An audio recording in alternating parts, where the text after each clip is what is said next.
ছোটোবেলায় এই কুলোটা ঠাকুমা আমাকে কিনে দিয়েছিল ব্রত করার জন্য। এই কুলোটার নিচের দিকের অবস্থা অনেকটাই খারাপ হয়ে গিয়েছিল, তাই সবুজ সুতোটা দিয়ে আমি বেঁধে নিয়েছিলাম। আগের বছর থেকেই ভাবছিলাম এই কুলোর উপরে একটা আর্ট করব, কিন্তু হয়ে ওঠেনি। কুলোটার উপর সাদা রং দিয়ে কোট করে নিয়েছিলাম।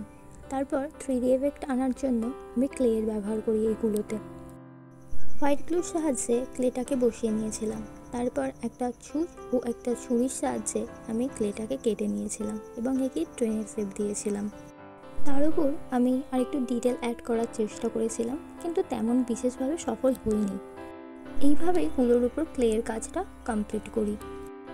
এবার আসে রাঙিয়ে তোলার পালা। তাই আকাশটাকে একটু সুন্দর করে তোলার জন্য আমি হালকা নীল রঙের উপর গাঢ় নীল রঙটা ব্যবহার করেছিলাম। তারপর সাদা রঙটা একটু ব্লেন্ড করে দিয়েছিলাম আমি, এবং ট্রেনেতেও রং করে নিয়ে কালো রং দিয়ে একটু দাগ দিয়ে নিচ্ছিলাম। এরপর রঙের উপর আমি একটু হাইলাইট আর একটু শেডিং করে কাজটা শোভাবর্ধনের চেষ্টা করছিলাম আমি।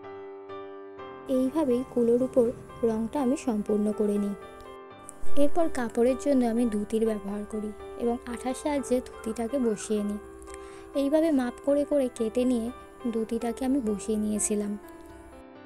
দুর্গার কাপড়ের জন্য ধুতিটাকে আমি একটু রং করে নিয়েছিলাম। আর গ্রামের মেয়েরা যে ধরনের শাড়ি পরতো ঠিক তেমনভাবেই আকার দিতে চেয়েছিলাম আমি। কাজটা করতে বেশ কয়েকদিন সময় লেগেছিল, কিন্তু অনেক অভিজ্ঞতারও সঞ্চয় করেছিলাম আমি। কাশবনের জন্য আমি এখানে তেজপাতার ব্যবহার করেছি। তেজপাতাগুলোকে সবুজ রং দিয়ে আমি কভার করে নিয়েছিলাম।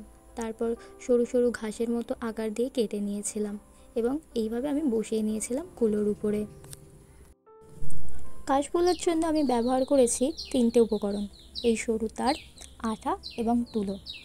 তারটিকে ছোট ছোট শেপে আমি কেটে নিয়েছিলাম। তারপর তারের মাথায় আঠা লাগিয়ে এবং তুলো দিয়ে চেপে দিয়েছিলাম। তারপর দু হাতের সাহায্যে একটু পাকিয়ে কাশফুলের আকার দিয়েছিলাম। এই তুলোর কাশফুলগুলোকে একটা একটা করে আমি আঠার সাহায্যে এই কুলোতে বসিয়ে নিয়েছিলাম। এইভাবে কাশবন গঠন পর্ব শেষ হয় আমার। চুলের জন্য এখানে আমি কালো উলের ব্যবহার করেছি। উলের নট দিয়ে দিয়ে আমি খোপার একটা শেপ দিয়েছিলাম। ধোঁয়ার জন্য আমি এখানে তুলোর ব্যবহার করেছি। ধোঁয়াতে কালো শেড আনতে এখানে উড পেন্সিলে শীষের গুঁড়ো ব্যবহার করা যেতে পারে, কিন্তু আমি এখানে কালো আইশ্যাডোর ব্যবহার করেছি। আর এইভাবে কল্পনার মধ্যে কিছু কিছু পরিবর্তন ঘটিয়ে এই পুরনো কুলোটাকে একটা নতুন রূপ দিতে পেরেছি।